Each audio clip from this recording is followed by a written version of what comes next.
Hello friends, welcome back to As Told by Gabby. Yes, it's me, Gabby. Oh, cool. Alright, so today's episode is and see, I got my water this time. I don't have coffee because I took my coffee. Y'all, this is not good. That sounds like it's a medicine for me and it's not. So, we're gonna rewind that.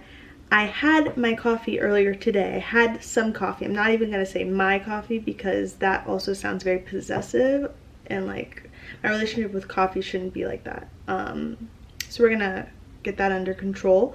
But I had coffee earlier today, so I do not need coffee. I need water. I have not had enough water today, and I can tell. So if you want to take a nice 5-second gulp with me now, here we go. 3, 2, 1, and gulp.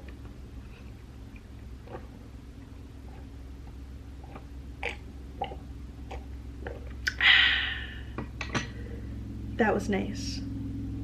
For all of my ASMR listeners, congratulations. You just got another piece of fulfilling content. All right, let me be serious. So this episode today is, I'm trying to be a little bit unscripted with my episodes now because I want to be transparent and open and just really truthful about what's going on in my life. So, this episode is really an update, a life update on what's going on, and I've decided I want to cover 3 main things. One being new job, second being depression, and third being my love life.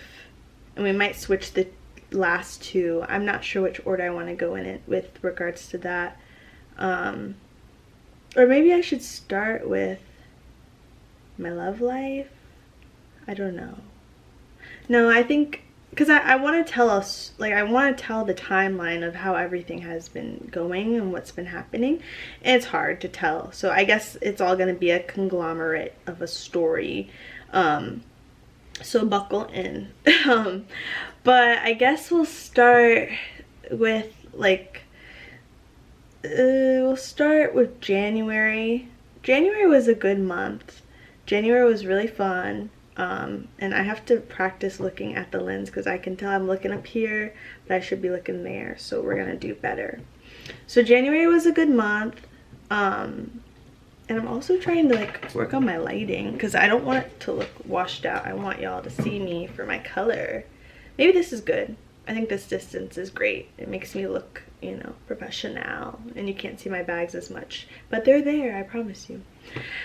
And I have no shame about saying that I've been crying. Like, we'll talk about it. But January was a good month. Let me get back on topic. It was a great month. I fasted for most of the month, and it was to focus on consistency and discipline. I got, you know, somewhere close to where I want to be with that, or where I'm trying to go with that. But I know I have to work at that more, so I'm gonna get better. But at the end of January, I had the chance to go and visit my boyfriend for his birthday, and I had an amazing time with his family, with him, just being there. We had a great time, and I'm so happy it happened. And then when I got home, that's when I really knew that my depression is something real that I struggle with heavily. I probably could have told the signs from like being younger, but I just never, you know, really thought about it. I was just thinking about like, oh, like I've just changed the people I'm around. Maybe that's what's affecting me.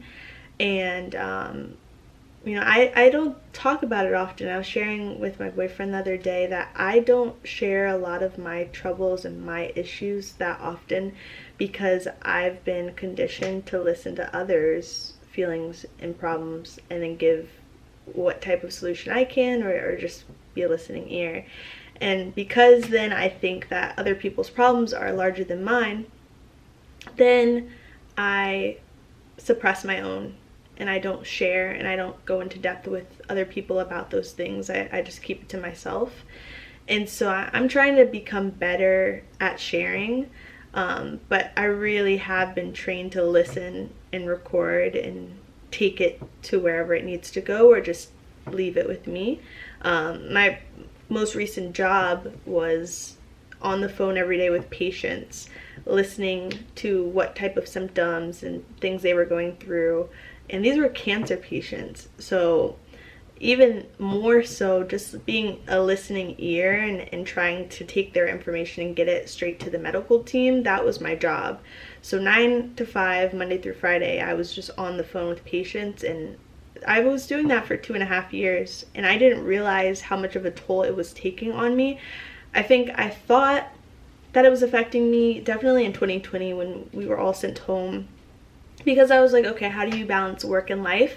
But I don't think I thought so much about like how it really was affecting me. I think I was thinking just about how, you know, working from home was affecting me, but I wasn't thinking about the job as it is.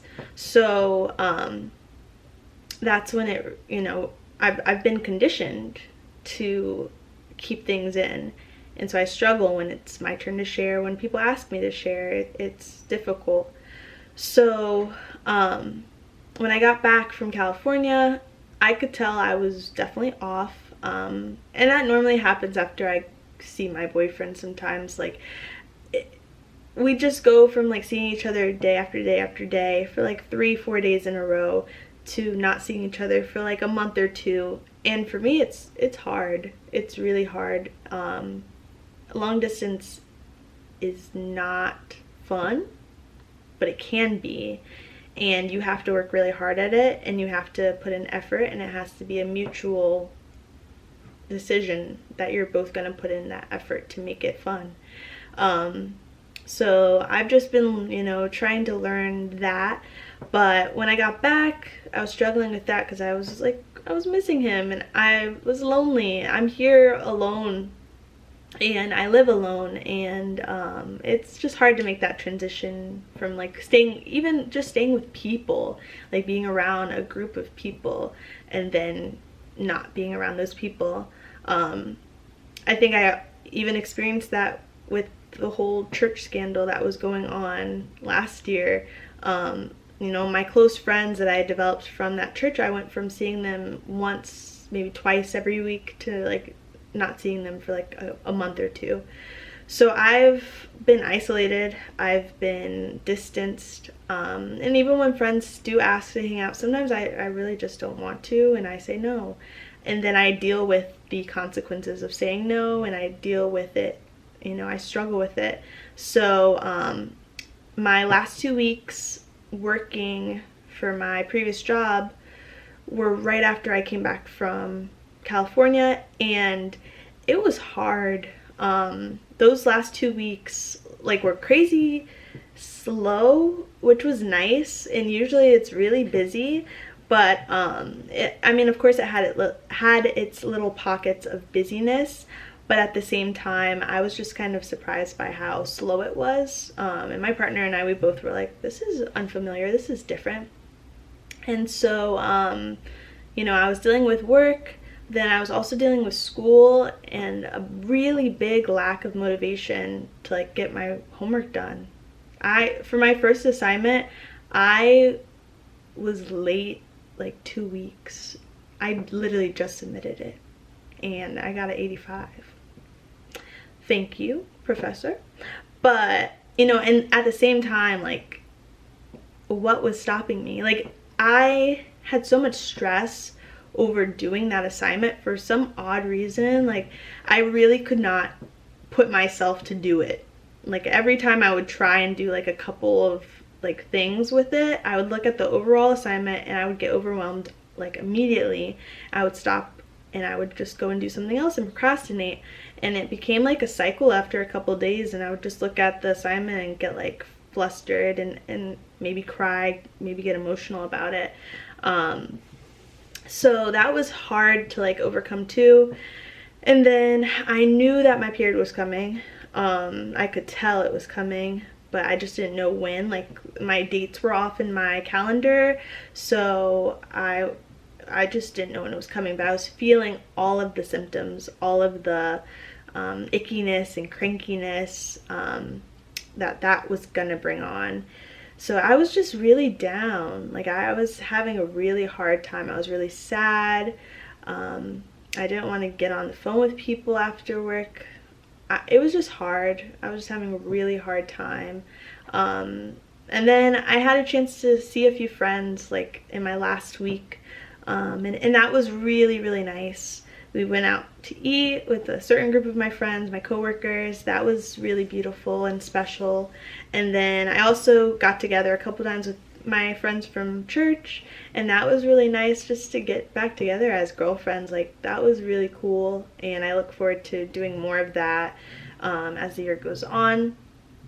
But I could tell, like, not being around people was doing something to me as well. So being around people, it was nice. I'm still kind of a closed off person, not as sociable as I used to be, and I think some people are kind of like, this is different, like, who is this Gabby? I don't know, I'm just dealing with that aspect of my life right now, and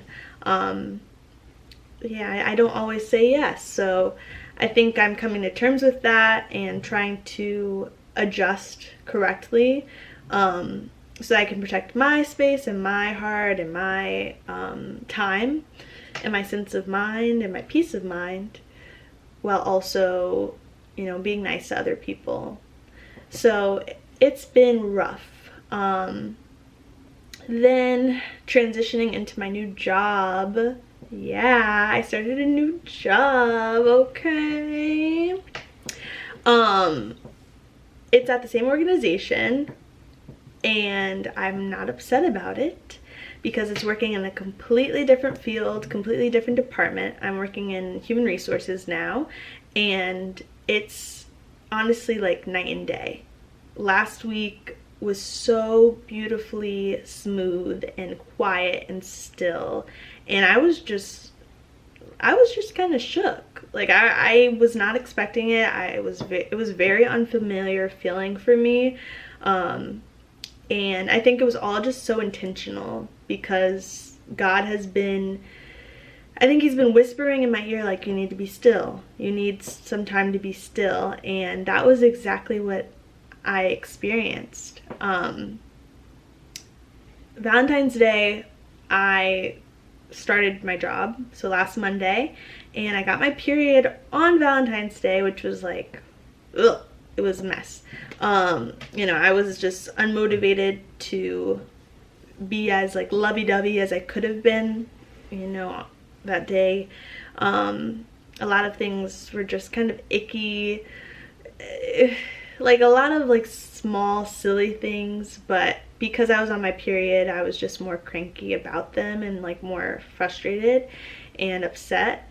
And so if I took any anger out on you and you're watching this video, I am sorry. That was Miss Flo. It was not Gabby, I promise. I have love for you. I still have love for you, and I hope you have love for me too. But either way, it slowed me down, and that's how it works. You know, if you're a female and you're watching this video and you have your period on a normal basis, you know it slows you down. So Sunday, Super Bowl Sunday, before I went and hung out with some friends for the game, I got a phone call from one of my aunts, and she shared with me the work of a therapist in North Carolina. Her name is Kobe Campbell, and she is so awesome. Like, the work that she's doing is so beautiful, and if she was taking new clients, I would absolutely be one, but she's not at the time. However, she still provides awesome resources for people to still grow and to still, you know, meditate and be at peace. So something that she was starting was a Stillness with God devotional, and it was 4 days long, and it's still available on her website. And it started on Monday, so it was so perfect because it started with my job, and each day she just spoke with spoke about being still in God's presence and taking the time to really listen for whatever he wants to say. So the first day, it was a beautiful message, you know, scripture, and then at the end of each of the 4 days, at the end of each of the 4 messages, she challenges you to be still and silent for like 5 minutes and to just sit and do deep breathing, and let God whisper to you whatever he needs to put on your heart, or speak to you, or ask him like, what do you want to show me today?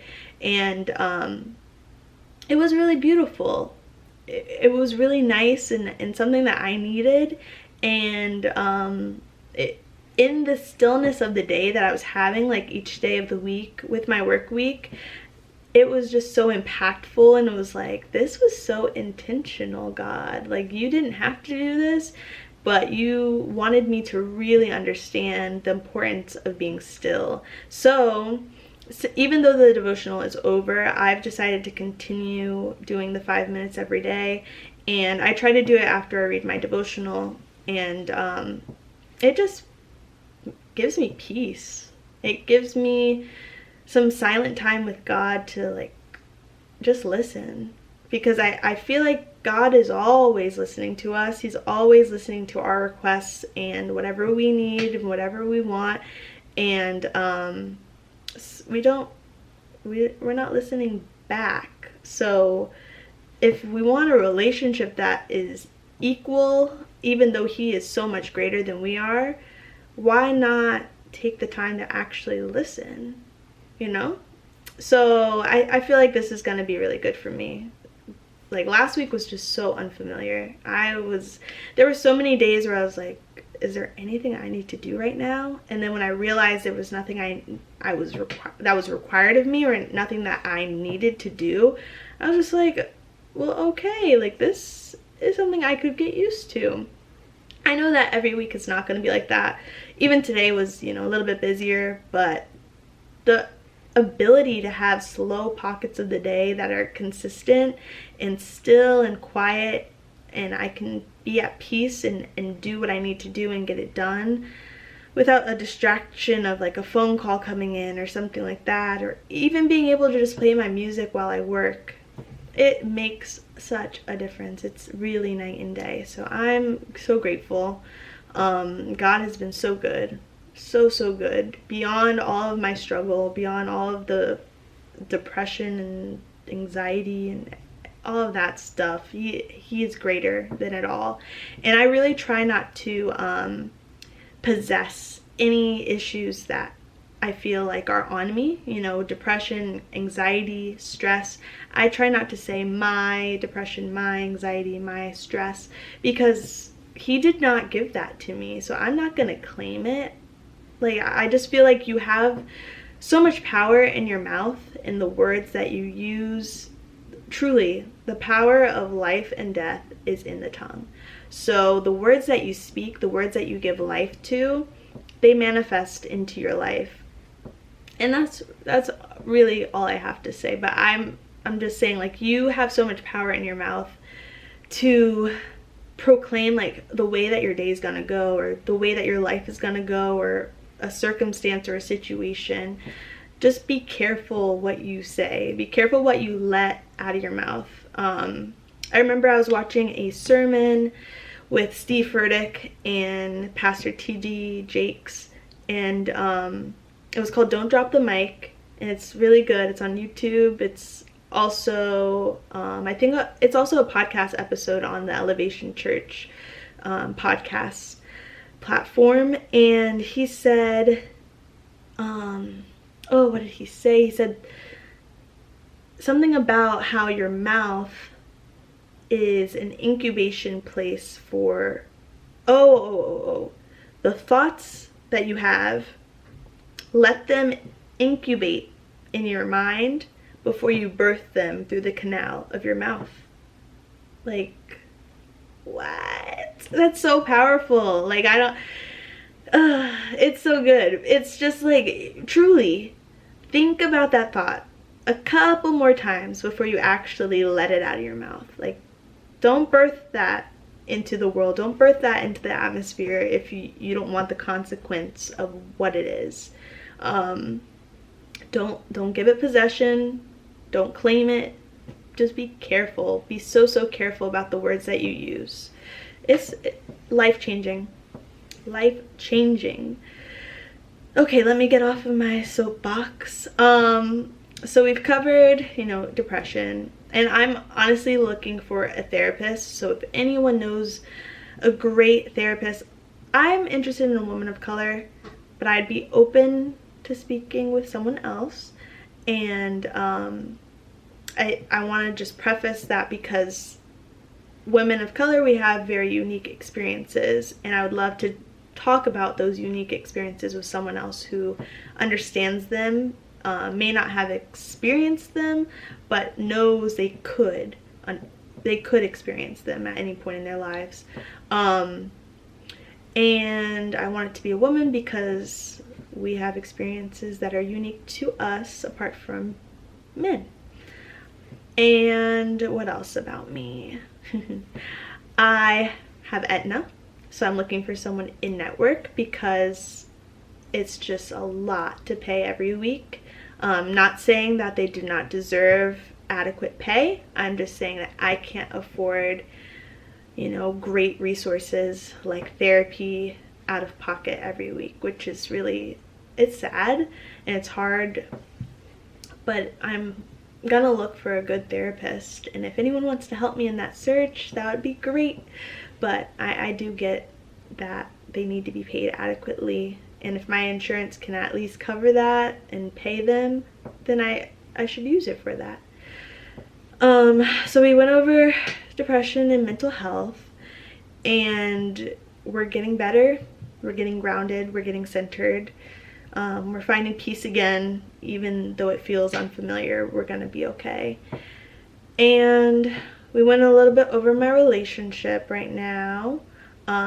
We went over the new job. Was there anything else I wanted to talk about? I really thought I was gonna cry in this episode because I've been, crying. Like I feel like I've been purging parts of me. Like with my job, this transition, I feel like I had to purge a whole different side of me that was like rough. Not crazy rough, but just like so adamant about getting these done and getting answers. And I still have to be that way, in this job, but it's so different. Like my colleagues and my coworkers, they're so friendly and so helpful. They don't come at you rough, so you don't feel like you have to be that way back to them at all. They treat you how you want to be treated. And to be in a work environment like that is just so beautiful. It's such a blessing. So yeah. Well, I don't know why my camera decided to stop recording. So other than that, yeah, my relationship right now, it's a little rocky, I'll be honest.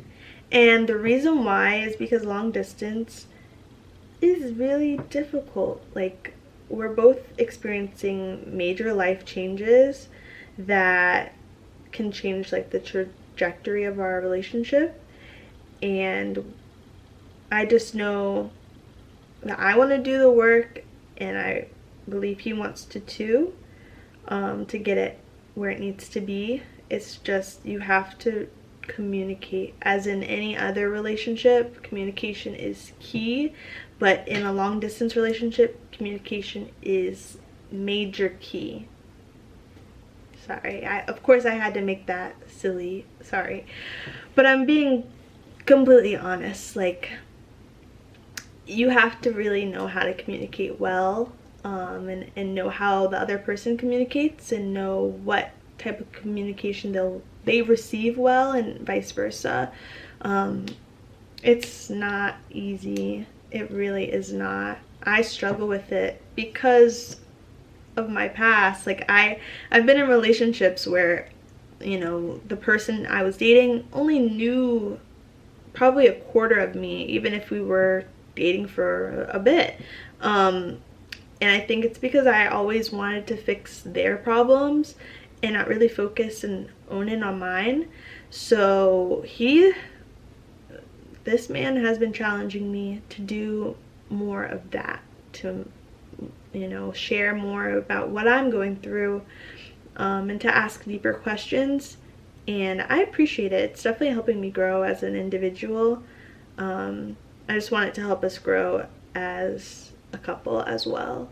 So I'm trying to do my part, and I believe that he is too. It's just communication it's so key. It's so key, especially when you're in 2 different time zones too. Like, that alone makes things very difficult. So if anyone is pursuing a long distance relationship, I support you. I really do. I didn't know it would be this hard. You know, you think it's all gumdrops and rainbows and cherries. Okay, I'm sorry. I'm acting up.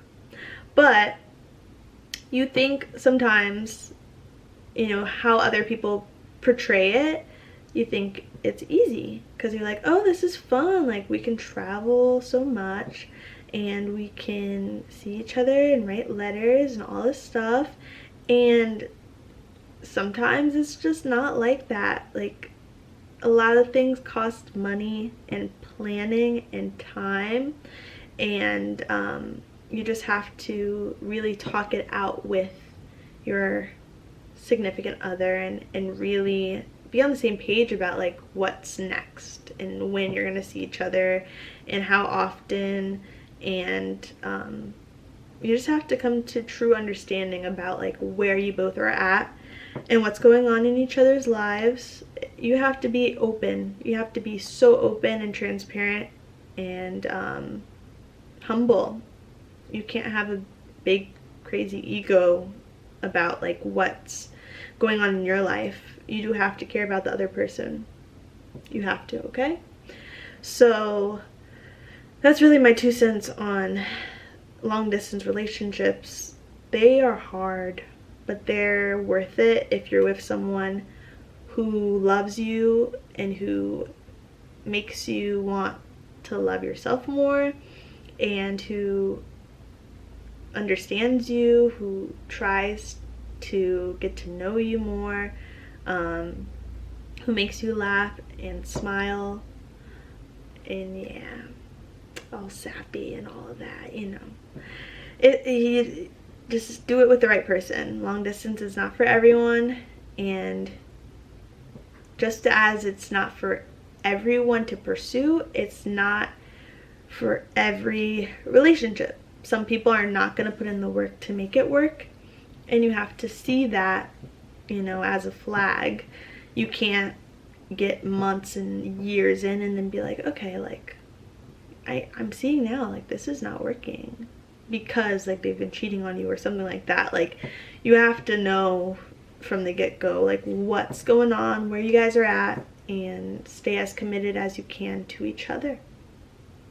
It's a friendship more than it's a relationship sometimes, and you have to be okay with that.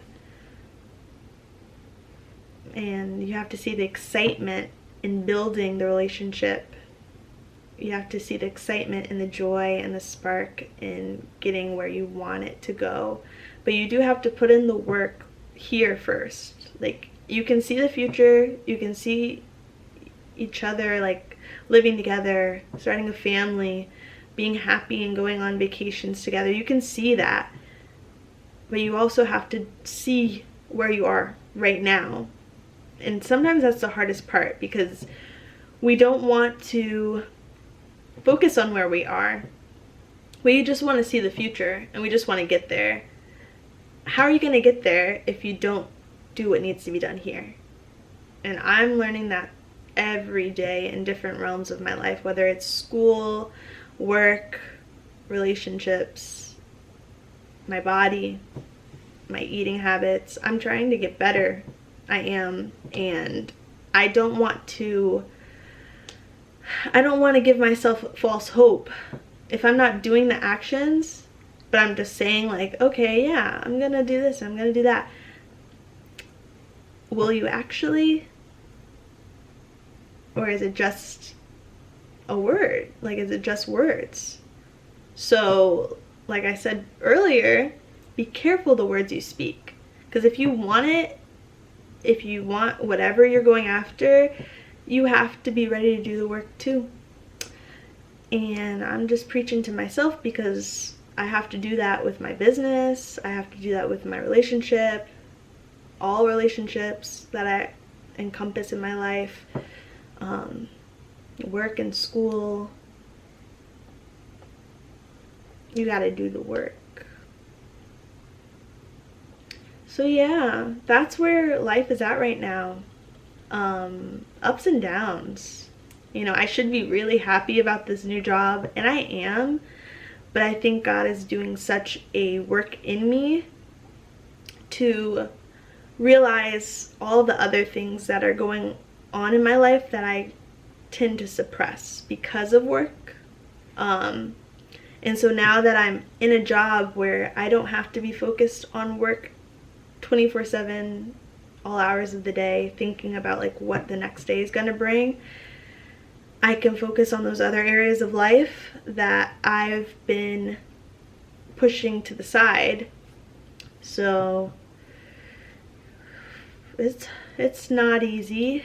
It's uncomfortable, it's unfamiliar, but if I continue to push those things to the side, then I will not get better. I won't get to where I want to go or where I should be. So hang in there with me. It's gonna be a ride, bumpy ride, a good ride, a fun ride. We shall see. But yeah. In regards to the podcast, I think right now, just to pace myself and balance, I honestly think I could do 2 episodes a month.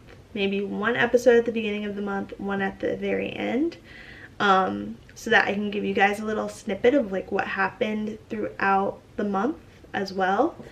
And yeah, I feel like that would be a smart idea and be good to balance, because I don't want to throw myself under.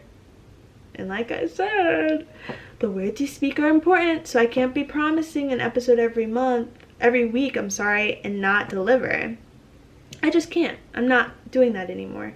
So we're gonna make real promises, and we're gonna stick them out, and we're going to hold them up. We're gonna do that, okay? Okay, so last thing, as you guys can see, I got a haircut. I feel like I always cut my, no, I'm just kidding. I can't say I always cut my hair. This is only like the 3rd time I've cut my hair, but maybe it is true. I usually cut my hair when I'm making a big life choice, and I definitely know that this job was a big life choice, so here we go. We're starting over again. It's a nice little tapered cut, shorter in the back, a little bit fuller up top, and I'm really just like getting used to it. I got it the Saturday before Valentine's Day, and I came home. It was cute. The next day I tried to redo it. It was not cute. It was hard. I did not have the products that I needed, and I was about to chop it all off. So I had patience, thank God, and I found some products that I really like, and we're just gonna play around with it and see what my hair likes, because I honestly think my hair is in shock. And that's okay, because sometimes when you cut, this is a word? Oh, sometimes when you cut different things in your life off, they're gonna be in shock. I'm gonna let you sit with that for a little. Okay, so I don't even want to like go all the way down the road, but when I first cut my hair off, let me just drink some water first. So when I first cut my hair off in August 2019, it was right at like the beginning of my new job, or my first job out of college. I started in July, and so I went a month of doing my beautiful natural hair, or my beautiful transitioning hair, honestly.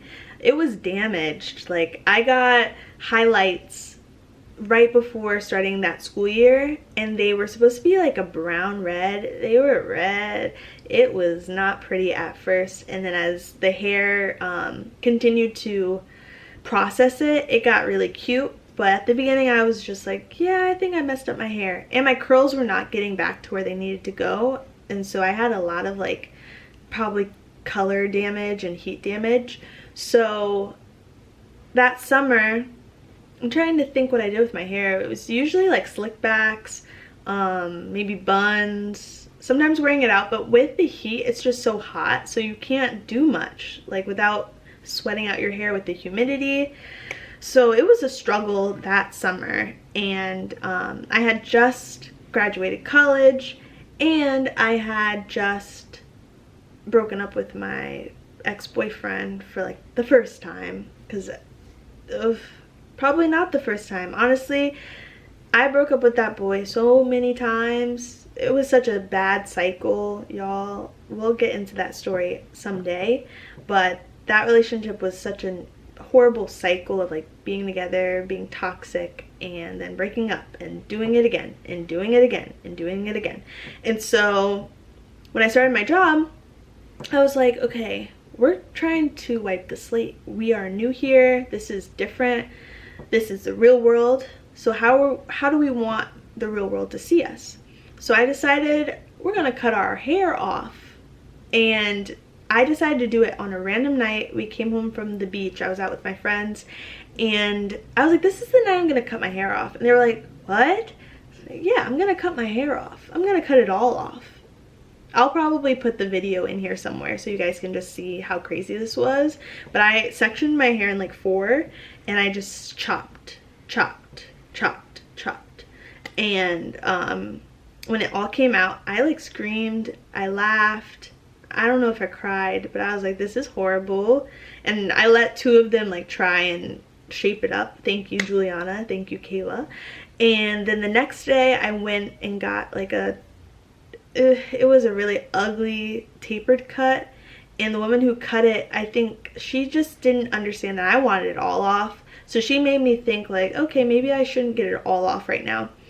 I hated that cut. It was so ugly. I kept it for like a day. The next day, that night, I went to a barbershop, and I told them I want it all off. All off. And so they cut my hair all off. I was almost bald, honestly, but I loved it. And then they shaped me up, like they put like this dye on my edges to make it look like I had a shape up. I was like, okay, you know I'm a woman, and this is not the look I'm going for, but I appreciate it if that's like what you have to do in order to give me the full service or whatnot.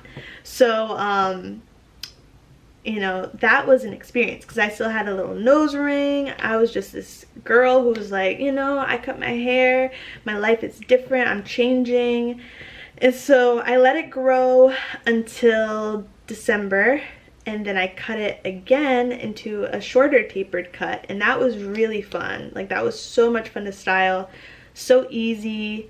I loved it. Like, it was really cute, and to see like the different type of reactions I got to that haircut was really awesome. Like, there were so many girls that were like, oh, I love your hair, I would do that myself. And even guys, like, they thought it was cute. And I didn't, you know, when I cut my hair, I was like, I'm not thinking about guys right now. Like, I really don't care. And I feel like my hair was something that I attached to my beauty for so long. And so when I cut it, I was like, okay, you have to get comfortable knowing that you might not get asked out often or at all for a certain season of life. And you have to be okay with that. And to my surprise, there were some guys who really loved my short hair, and I was like, well, thank you, you know, I love it too. And that's all that matters. If I love it, that's all that matters. If you love it too, thank you. But I really learned how to be comfortable with my naked self, like my stripped down, just Gabby, like boyish looking self. And so that was cool. It was awesome, and I just let it grow after that. My hair grew so quickly, but I did not continue to get trims or anything. I would get braids, never got a weave or anything like that, never wore a wig, and I would just let it grow. I should have been getting trims because as my hair grew, it just wasn't growing healthfully and naturally as it should have. I mean, the curls were beautiful and they were long, but overall the hair was just dead at the ends, needed love, and I just wasn't giving it the love that it needed. I was doing beautiful hairdos though, like my twist outs were perfect, my wash and goes were beautiful, but I was still experiencing a lot of breakage and shedding, and it was really because I was not getting regular trims. So fast forward to Saturday, February 13th. When I went for my hair appointment, I had just taken out my braids, and whenever you take out braids, for some reason you experience all of this breakage, and it's new growth that they say, but for some reason for me, my hair always just lets it all come out, like all of the shedding and all the breakage just comes out, so it's just very difficult. But I dealt with that, and I prepped my hair for the hair appointment. I went to the salon, and I'm gonna insert that video because it's a cute little video, but I went to the salon, and I was like, you know, I kind of want to cut my hair. And then I, like, literally, I did not allow a minute to pass. I was like, yeah, I want to cut my hair. And she's like, okay, do you have a picture? And I showed her like a picture of something like this, and she was like, okay, like, let's do it. So then she started cutting. I just felt like a weight come off of me. Like, whenever you cut your hair, you just feel like so light, and I was like, this is the Gabby I know. Like, this is the Gabby I knew and loved and still know and love, in a whole different stage of life, whole different season of life, whole different opportunities of life right now. So making that cut, I was like, okay, I'm feeling a little reborn, and this was much needed. So I'm happy that I did this. It was not a last resort. It was very much a choice, very much a choice, and I'm excited to see it grow some more. But at the same time, who knows? I mean, as I get used to this, as I get used to doing it, maybe I will keep it this length. I don't know. Like, I'm really playing around with it because I could do so much with it, and I don't even need it to be that long in order for me to like do what I want. So, my camera just, or not my camera, my laptop closed on me, and I don't know. Okay, it's still recording. But I just feel like this length is so cute on me. I would go shorter too. I would really go back shorter because that was easier. It did not require as much time and commitment to actually doing it. But this length right now, I feel like it's very cute, very professional, very much me. Like, very much me. Sorry, I was looking in the mirror. But yeah, I got my hair cut. So, cut my hair, went through it with depression and my period. Y'all, that was rough. Like, it was rough. Valentine's Day was supposed to be cute. Like, it was supposed to be nice. I ended up crying because I was cranky and moody, and do not hold it to me. Please do not hold it to me. Please do not hold it to me. I said it 3 times. I cried because I thought my boyfriend did not send me flowers. How silly is that? Okay, I know. But listen, he knows that I love flowers. So on a day when, you know, girls get flowers, at first I was like, where are my flowers? And this was probably in the morning. I was like, oh, you know, maybe he sent them later on in the day. And we had spoken like a week prior, and the only reason why I asked him if he planned on getting me flowers was because I was going to order them for myself again, which I should have done regardless. But I was like, okay, if he's sending me flowers, then I don't need to order for myself this year, you know. I'll just save money. And I sent him something, you know, so I was like, you know, this is fine. So then like 4:50 comes, and I'm like, still no flowers. So I got on the phone with my best friend and I cried. And then I was like, I'm just gonna go to the store, get myself some flowers and chocolate. I'm just gonna do it myself. And so as I'm walking to the store, he calls me like right after work, and I'm a little somber and sad. And he's like, did you get the flowers I sent? I was like, you sent flowers? Like, I was just so silly. I did not go to, well, I went to the store, looked around, and came back home. Like, I did a lap, really. Did not buy anything. I was just like, you're silly, Gabby, you're silly. But let me do say this. Don't order from Edible Arrangements. I'm saying this to the general public. They are just not great service. Like, they will be late. They will make you come down from your apartment and like pick up what they have sent. They have great items, let me say that, but service wise, delivery wise, horrible. It did not come on Valentine's Day. On the website it said it was out for delivery like all evening. Did not show up, no calls, nothing. And then the next morning I called because I was like, let me put him out of his misery for a little bit. Like, let me at least take on some sort of responsibility. I called first thing in the morning. They're like, you didn't get them? I was like, no. The website says out for delivery, but I have not received a call, nothing, no updates, and I work from home. So I was quite confused, and they were probably confused too. So then they were like, we're gonna make sure they get out today. It's like, okay, no, thank you. I still think my boyfriend should get a full refund, but you know, it is what it is. However, when they came, it was beautiful. A beautiful written card from him, and chocolate covered strawberries and roses. It was just nice. It was just nice. And he was so thoughtful. So I'm blessed by him, and I'm grateful that he still loves me even when I am a cranky woman. He gets it. He really does. I appreciate him for that. And yeah, but Valentine's Day was rough. Like, it was not what I wanted it to be. And I will blame Miss Flo. I will blame Miss Flo, because my job had nothing to do with it. Like, my job was great that day, but Miss Flo messed me up from the morning till the evening. Had me in a daze, tired, you know, frustrated, sad, moody. So yeah, but otherwise, great month.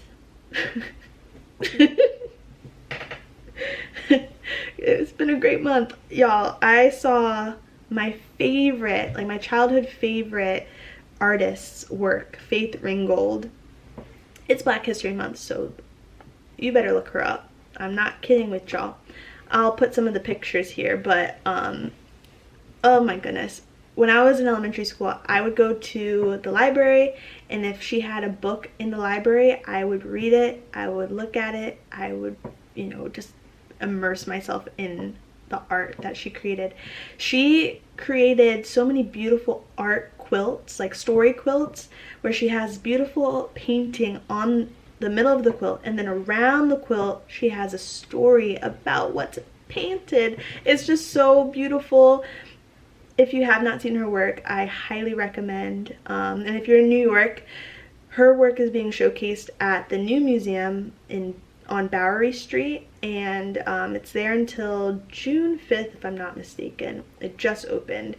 Tickets are only $18 or more or less, depending on your status. So, you know, I don't know.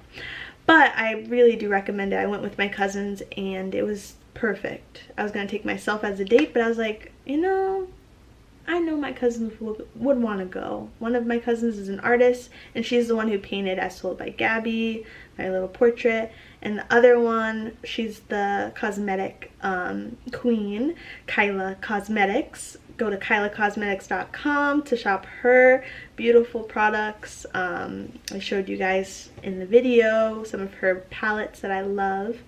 And my cousin Wyonia, she couldn't come, but it's because she is an amazing writer, and she's a master's student at Columbia University. Whoop, whoop. And she's working on her thesis, so we support her in that, and we will wait until she is free so that we can do this again, because she's Black History. Kyla is Black History. Brianna is Black History. I am Black History. So we will wait because greatness is being produced, okay? With no further ado, this is how I leave you. Thank you for listening. Thank you for watching. What an episode, y'all. Like, this was very unscripted, but I enjoyed it and I needed this, and it was probably a form of therapy in some way for me.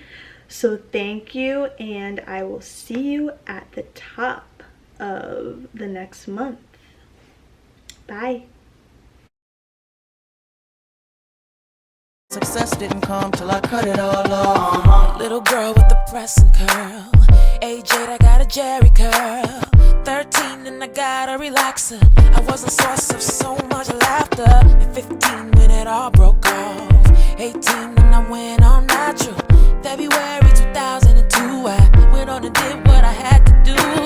Because it was time to change my life, to become the woman that I am inside. 97 dreadlocks all gone. I looked in the mirror for the first time and saw that, hey, I am not my head, I am not this skin, I am not your expectations, no, no. I am not my head, I am not this skin, I am the soul that lives with. Good hair means curls and waves, bad hair means you look like a slave. At the turn of the century, it's time for us to redefine. Electric lady, get away now.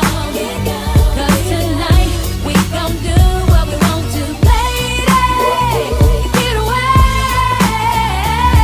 now. 'Cause tonight we gon' do what we want to. Say, lady. It's really not that bad. It just needs a little shaping. To the salon!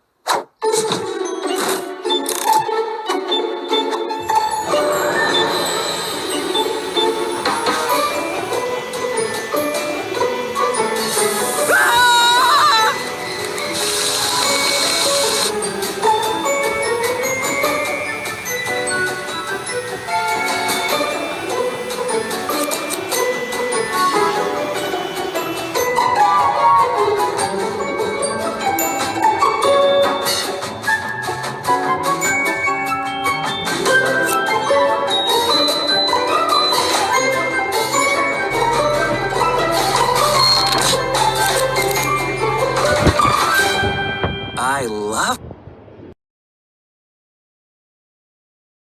This is Black History Month by Nikki Giovanni. If Black History Month is not viable, then wind does not carry the seeds and drop them on fertile ground. Rain does not dampen the land and encourage the seeds to root. Sun does not warm the earth and kiss the seedlings and tell them plain, you're as good as anybody else. You've got a place here too. This is I Too by Langston Hughes. I too sing America. I am the darker brother. They send me to eat in the kitchen when company comes, but I laugh and eat well and grow strong. Tomorrow, I'll be at the table when company comes. Nobody'll dare say to me, eat in the kitchen then. Besides, they'll see how beautiful I am and be ashamed.